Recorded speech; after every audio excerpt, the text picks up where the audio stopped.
L'histoire du peuple juif vous intéresse? Retrouvez Liana Gurfinkel dans Un jour notre histoire sur Studio Kalita. C'est tous les matins pour découvrir ensemble les événements et les personnages qui ont fait notre histoire. Voilà, un peu plus tôt que d'habitude, mais c'est un plaisir de vous retrouver. Bonjour Olivier. Bonjour. Vous allez bien? Oui, très bien, et vous? Très bien, Baruch Hashem. Alors nous sommes le 7 mai aujourd'hui. Et paraît-il, oui. Et savez-vous qu'est-ce qui a été créé le 7 mai 1934? Mais je sens que je vais le savoir dans 2 minutes. Alors, il faut quand même rappeler qu'aujourd'hui, en Israël, on commémore le 70e anniversaire de la création de Tsahal, donc oui. En fait de l'union et des formations de la Haganah, du Lechi et voilà, du Hetzel, mais bien que c'est plutôt la Haganah qui était importante, mais c'est un sujet dont j'ai déjà parlé l'année dernière. Donc voilà, aujourd'hui, je vous parle d'autre chose. Alors le 7 mai, ceux qui veulent savoir un peu plus vont dans les archives de Studio Kalita. Voilà, Un jour notre histoire, vous m'y retrouvez. Alors ce dont je souhaiterais vous parler aujourd'hui, c'est du Birobidjan. Alors, pardon, ça vous laisse complètement baba. Voilà, Béa. C'est ce qu'on appelle un oblast autonome juif. Alors, un oblast, voilà, je vous parle, c'est du chinois. Vous voulez parler en français? Alors, l'oblast, c'était une unité administrative, donc l'équivalent d'une région qui existait en Union soviétique, qui existe toujours en Russie, en Ukraine, en Bulgarie, donc c'est comme ça qu'on appelle. C'était en quelle année? Donc en 1934, on crée en fait le premier, on ne va pas appeler ça un État juif, mais on va appeler ça la première région autonome juive qui est située en Sibérie, donc à l'extrême orient russe, à la frontière avec la Chine. Sibérie, vous auriez pu choisir quand même un endroit plus exotique. Attendez, Olivier, depuis quand les Russes, les Soviétiques étaient sympathiques avec les Juifs? Il faut être quand même un petit peu. Bon, d'accord. Alors, il faut en fait repartir un peu en arrière et expliquer pourquoi est-ce qu'on a cette création. Donc, en 1934, on est 17 ans après la révolution russe de 1917. Dans cette révolution, on a une déclaration des droits et des peuples de Russie qui proclame que l'égalité et la souveraineté des peuples de Russie. Donc, les Juifs sont reconnus comme une nationalité au sein de l'URSS et selon la Constitution fédérale de 1924, chaque nationalité est censée recevoir un territoire autonome, une certaine autonomie. Mais bien entendu, il n'y a pas de territoire où les Juifs représentent une majorité de la population, contrairement aux minorités nationales. Il faut rappeler que l'URSS est en fait la Russie, plus certains territoires qui plus tard prendront leur indépendance. Une confédération. Donc, voilà. Donc ces minorités, donc elles ont une espèce de... Donc les Juifs reçoivent? Donc les Juifs, on leur offre, entre guillemets, un territoire. On a une forte minorité juive qui, elle, se trouve à l'ouest de l'Union, c'est-à-dire de l'Union soviétique, c'est-à-dire dans les territoires qui se rapprochent de la Pologne, de l'Ukraine, de la Biélorussie. On va leur dire, écoutez, on va vous offrir un territoire autonome et cette fois-ci, on va vous envoyer bien loin.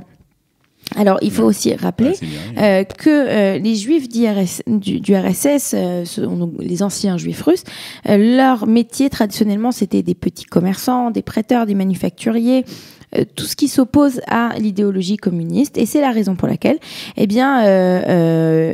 l'URSS va essayer de les ramener vers leur rôle agricole.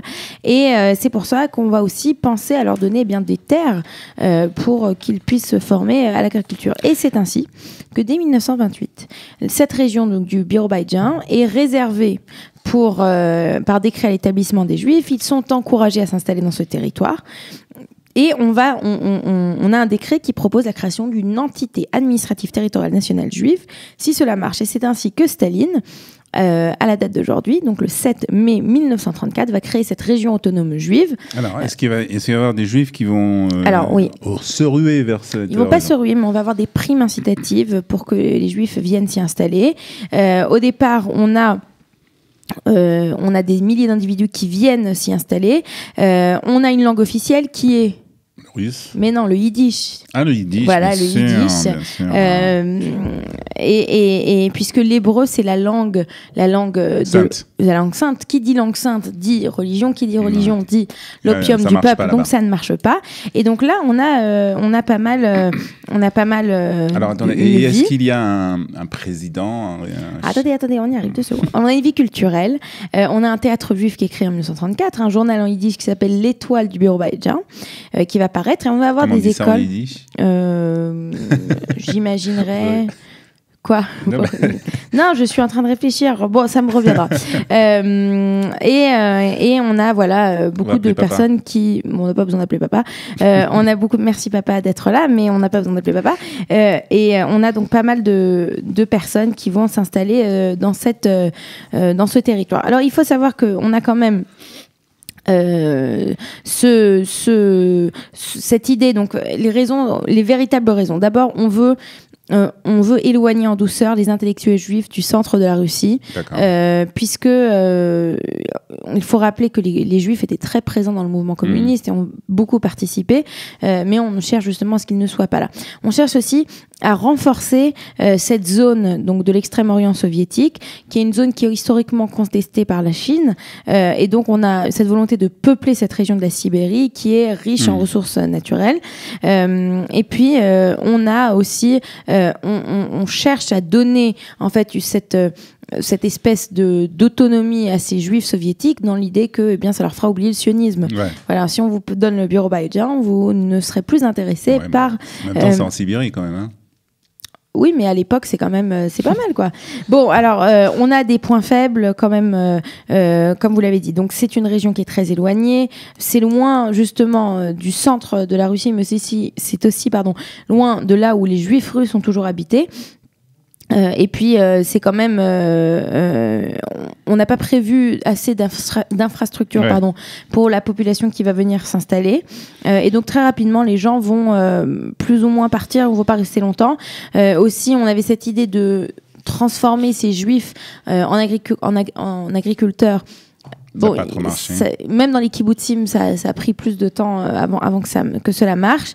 Et puis, il faut rappeler que cette région va souffrir elle aussi des grandes purges de Staline qui auront lieu un peu plus tard, durant laquelle les... Donc, c'est pas vraiment une réussite. Hein. Non, c'est pas spécialement quelque chose qui va véritablement marcher, mais il faut quand même dire qu'après la Shoah, on a pas mal de personnes qui vont s'y installer, des personnes qui avaient fui donc l'avancée allemande, qui vont s'installer dans cette terre promise soviétique.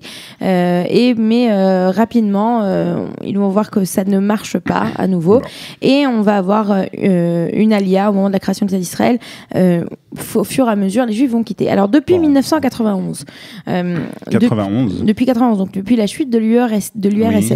Alors, Quand il y a eu des... Non, après la chute de l'URSS, la majorité des Juifs ont quitté cet endroit. On a aujourd'hui, en 2002, il ne restait que 2327 Juifs, une synagogue, quelques inscriptions et un journal. Voilà, si je le savais en plus. Le journal en yiddish, l'étoile de Birobadjan, c'est Birobadjaner Stern, puisqu'une Stern, voilà. Bien sûr. Mais famille Stern, on connaît très bien. Ah bon?